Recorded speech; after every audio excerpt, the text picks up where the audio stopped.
la tâche de régulation bi état bi nekk par rapport à cette presse là elle est louable et c'est normal. mais pas ça foofu laa bëggoon a ñëw. parce que sànq yaa ngi ko doon souligner que ni affaire bi ci njëlbéem lañ ko war a démarrer ci waxtaan ba am consensus mais gisoo ministre bi violé wul un peu ci li nga xam te mooy comme li nga wax loi yi nga xam te ci normalement bii la ñu timbi ci la ko war a teg parce que gis nañu ñu si bëri dañoo wax ni ministre soit wala autorité politique amul habilité amul prérogative pour fermer li nga xamante ni nii mooy kii parce que daloon nañu nag ci avec Moussa Bokar Thiam sans l'avis de CNRA quand il fermait internet mais CNRA mi fii te CNRA organe délibérant boobu noonu déjà kenn installé gu ko donc est-ce que yow loolu jàpp nga ni rafet na avant ngay tëj instance yi nga xamante ni tey presse bi ci la war a yaakaar pour dem le tribunal de la presse ay CNRA soit ay CORED ay si demee noonu yooyu yëpp c'est des instances yoo xamante ni tey seen dëgër laay carrément dafa des est-ce que gisoo woon en amont ñu jéem a xool naka la ñuy jéem a renforcer li nga mooy seen pouvoir ñu soo xoolaa naka lay assainir la presse. Seydina tontu nga sa question c'est-à-dire que xam nga moo tax ma indil la l'esprit de rancune j'espère que nekkuñ ci loolu mais nit man su ma nekk nit may observer ma ne mais kii dañ ko tooñ boo xam ni li ko metti peut-être bàyyeeku ko mun naa xalaatee noonu am 10 ans peut-être monsieur Sonko le premier ministre daf leen mere le président daf leen mere mais ce n'est pas pour autant qu'il va user de ses pouvoirs bu boobaa day mel ni abus pour détruire ou anéantir dëgg yàlla dëgg la bëgg maintenant la chose c'est quoi il faut renforcer CNRA oui il faut l'installer parce que kañu nommé woon la dame Ba Hawa Ba malheureusement son histoire moo jur lii tey donc il faut sunu baay bi Mamadou Oumar Ndiaye nu dimbali ko ci loolu voilà quelqu'un boo xam ni le ministre de l'information gagnerait monsieur Sall Aliou il gagnerait à le consulter à s'asseoir avec lui et à l'écouter sauf que le ministre de l'information dafa am ay conseillers yu ko wër alors vous autres qui êtes conseillers proches du président de la République et du premier ministre mais surtout du ministre de l'information yéen kilifa yi maa ngi nii suñu benn kilifa bu ne foofu nu ko wax Vieux Aïdara si jamono il n'était plus là mais on nous a fait comprendre qu'il est revenu qu'il serait conseiller là-bas c'est bien moo yoroon Canal Info ak Cheikh Tidiane Ndiaye le rappel important alors nu ngi kaa nuyu en passant et j'aimerais bien le rencontrer kilifa boobu parce que nit la boo xam ni bu ñoo xam ni am nañu de bons souvenirs de lui au temps de l'Institut supérieur des sciences de l'information et de la com ici au temps on parle de 98 mais may wax fii benn affaire yéen kilifa yooyu Vieux Aïdara ak ñi nekk foofu di ay conseillers lu ngeen mën a dooleel kilifa bi Aliou Sall mu consulter échanger davantage avec ses patrons de presse avec parce que ni ñu amee facilité waxtaan ak les jeunes reporters mais nañ ko am la même chose avec les patrons de presse je ne comprends pas pourquoi nom de Dieu forcément ça doit être difficile surtout ça donc ce rapport là loolu ministre bi moo war a bañ loolu moo war a ne ñoom les conseillers ne ko monsieur le ministre sincèrement il faut appeler ces gens là on va échanger concertation parce que autrement qu'est-ce qui va se passer forcer les gens après jël les soldats ne leen bu fi kenn émettre bu fi kenn kii pour aller où et faire quoi ça marche pas ça loolu moo di dëgg mu mel ni kuute ci média dafa mel ni liberté d'expression nga bëgg a xeex alors ci jamono jooju également ñu gis des soi-disant chroniqueurs ñu leen di emprisonner de gauche à droite vous croyez cela aussi normal zéro tolérance bon je pense que il s'agit pas de tolérance zéro plus moins ou non encore il s'agit pas de soi-disant vous l'avez dit chroniqueur ou pas oui man je dis soi-disant parce que y a des gens yoo xamante ne ils font des chroniques sans pour autant ñu répondre ci li nga xamante ne ni moom mooy les critères d'un bon chroniqueur alors là il faut déjà ñu wax nu qu'est-ce qui définit un chroniqueur il y a rien qui le définit si ce n'est que personne il vient parler de presse peut-être que c'est une chronique ci contexte boobu ci timing boobu après il peut ne pas être forcément un chroniqueur c'est quelqu'un c'est un intervenant c'est-à-dire que des gens interviennent dans des supports médias après il faut pas en faire tout de suite des spécialistes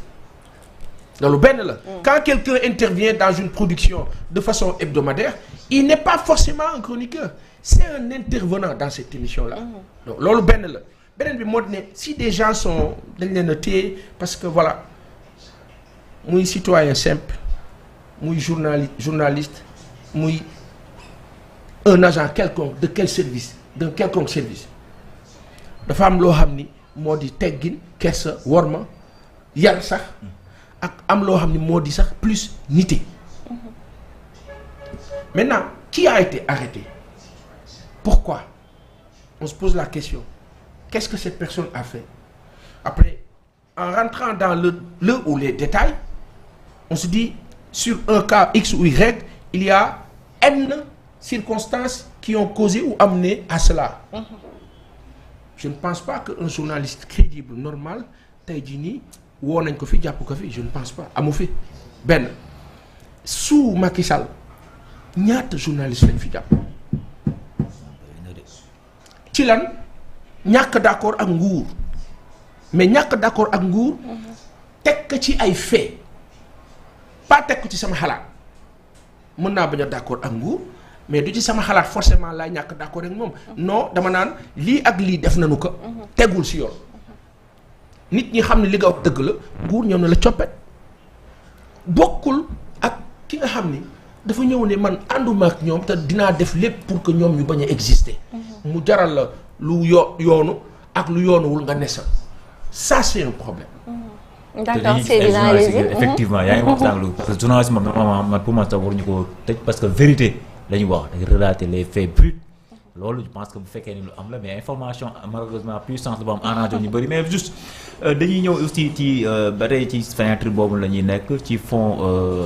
d'appui de développement na ko de la presse. Gis nañ ko itamit loolu ça pose problème parce que 2 ans mii nii déjà voté nañ ko Assemblée nationale mais tey presse bi actuellement nii mënuñu ci jot. Ak précarité bi ak li nga xamante ni nii mooy fond bi yu si bëri yoo xamante ni objectif fond bi yu si bëri atteindre guñ ko. Yooyu c'est des choses yoo xamante ni tamit mi ngi jur problème ci li nga xam ne mi ngi xaw a compliqué ci paysage médiatique bi ban tamit jàngat ngay def ci li mel mais itamit lan moo waral li nga xamante ni moom mooy blocage bi en fait. Alors te mu nekk yoon nekk droit. Je pense que ci wàllu aide à la presse on a vu des gens yoo xam ni honnêtement waruñu woon sax jege secteur bi bay am aide à la presse pourtant kii l'avait plus que sax ñi ko war a yeeyoo. amoon na fi oui amoon na fi ñoo xam ni tranquillement bu aide à la presse jotee dañuy exister. Ceux qui créent des chaînes dañuy comme exister ay Pass TV et yooyu noonu. Non, ça n'a rien à Pass TV. Nous, Pass TV n'a jamais été dans ces choses-là. Musul nekk ci loolu. Et Pass TV refuse le misérabilisme. Nous on n'est pas dans ça benn. Je le dis comme ça cru. On refuse le misérabilisme amul dara suñu nelaw doyul suñu borom la ñuy wax kërlu mais on refuse ça benn ñaareel ba il faut que dans ce pays ñu am benn culture sans man doo dem na ko sénégalais yëpp lànk na sénégalais def ci boppam te loolu ci base éthique la je travaille à Presse Afrique il faut que ma neexal DG bi de sinon moom il faut que ma neex ak moom non il ne s'agit pas de neex ak moom ou pas. Il s'agit de faire ton travail. C'est ça. Dignement, fièrement, décemment. Et de partir parce que jaamu yàlla la moom mu nawee la loolu ngeen di dem ba ndeysaan wóllëre dugg ci xaritoo dugg ci affection dugg ci ngeen dem ba tuddante doom sax dugg ci. Mais pas forcément il faut que ma koy wax lu ko neex pour exister. Et tant que dans ce pays les gens veulent fonctionner comme ça moo xam ci santé moo xam ci télé rajo moo xam ci éducation fu munti doon du ñu jóg ci jafe-jafe. Quand on parle de l'aide à la presse en 2012 man amoon na ma ko via mon site web People Sénégal en 2012 parce que j'étais crédible j'étais légal et je le faisais benn ñaareel ba am na si jamono ñoo xam ne bu ñu waxee dëgg rek yàlla tax yeewuñ ko te jot nañ ci léegi nag nguur bi moom bi mu ñëwee lu bëri lu fi nekk ci scandale ci faay mu ne let's get stop mu xool et il a raison benn léegi nag ci biir xool bi ràññetle da see am solo ràññetle kaka yeyoowul loo xam ni signé nañ ko ba pare l'état c'est la continuité moo xam convention bu waa ji waroon jot déglu naa président de la république mu wax ko mu ne bu ñu xoolee nit ne état amel na ko te jaar na ci yoon dañ ko war a fay. dégg naa ko man. nañu ñëw ci man ma wax na ko ci face à la presse bi defe naa. et te loolu dëgg la benn ñaareel bi nag quand on parle d'aide à la presse. mais convention yi balaa ngay jël ci kenn mais convention yi nga xamante ni. non c'est déggoo ma ne la ku ñu signal ku état signal këyit kayit gi valable na parce que état la. état daf la war a fay ça j'ai dit que le président il a dit. benn ñaareel ba te dañ leen war a fay ñaareel ba parce que les acquis on n'y touche pas quand vous venez trouver une entreprise lan moo tax tey ngay gis ministre wala directeur d'entreprise ñu ne ko dafa war a dem. ñu ko nommé nañu keneen yow da nga war a dem léegi affaire courante ngay gérer dans nangam. mu ne bon yi am na dossier yu ma waroon finaliser xaaral ma signé ko bala may dem. yi nga xam ni xam na ne que signature rekk ci desoon mu leer naa ni bokkul ak li nga xam dañu war a def prospection pour signer. yi nga xam ni waroon naa ko signer démb sauf que démb j'étais pas bien ñëw ma woon sama bureau bon tey je vais signer ça nga signer ko mu nekk benn arrêté wala lenn loo xam ni c'est définitif pour quelqu'un. keneen kii ñëw. le prochain DG bi lay remplacer au ministre bu ñëwee li nga xam ne da nga ko signé ba pare daf ko war a confirmer valider ko su fekkee loo xam ne la du lor entreprise bi. D'accord. su fekkee luy lor entreprise bi nag. bu ko dindee baax na. su fekkee des avantages pour les uns et les autres te entreprise bi attan na ko. na ko fa bàyyi ak la. su fekkee problème la c'est de la tricherie mu dindi ko jaadu na mais dans l'ensemble quand on parle d'aide à la presse ministre bu bees bii Aliou Sall ñëw ne on va vers 4 milliards de fonds d'appui. moi j'ai envie de dire super merci c'est excellent léegi nag ci biir excellence boobu ñoom ñu ne dañuy réguler pour xam ñan ñoo ko yeyoo c'est noble mais foofu laay wax ni ca process ba nag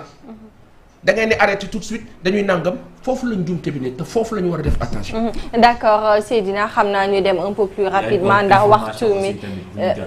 xool ko après nga relaté ko par rapport ak l'installation du CNRA sànq ñu ngi si doon wax. ndax waxtu wi aussi waaw léegi mu xooj ñu waaw tout à fait dafa mel ni rek lii di collège bu CNRA dafa mel ni rek mujj nañ ko installé. tey dafa mel ni tey lañ ko sax nag def parce que am nañ ci confirmation bu ñu sukkandikoo ci rédaction bi alors mu mel ni presse média rôle la moom mooy contre-pouvoir à ce rythme est-ce que mën nañu wéyee ci contre-pouvoir boobu noonu est-ce qu'ils auront vraiment ce courage? non la presse man gëmuma dafa am yenn définition yoo xam ni dañu ko jox nii quoi yoo xam ni forcément ñëpp noonu la ñu war a xalaate et boo delloo si ginnaaw on se rend compte que benn nit moo ko xalaat ñu imposer ko nit ñi war ñu kaa tariloo. La presse n'est pas forcément un contre-pouvoir. La presse donne l'info. Et cette info maintenant peut être en faveur du pouvoir comme elle peut être ne pas être en faveur du pouvoir. Donc la presse elle fait quoi? Elle relate des faits dans le but que la situation, le vécu quotidien des populations s'améliore. boo demee Mbodiène kat am nañu jafe-jafe lii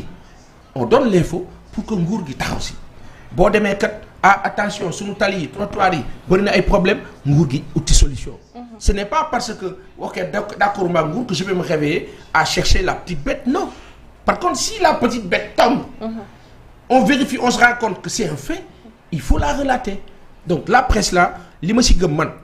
moo di ne il faut que journalistes yëpp ñu xam ne que aide à la presse sans aide à la presse il faut trouver des stratégies et des stratagèmes updating changer donne bi la zone de confort d'avant mënatul nekk c'est-à-dire j'ai mon journal man en 2006 j'avais mon journal People Sénégal qu'est-ce que je faisais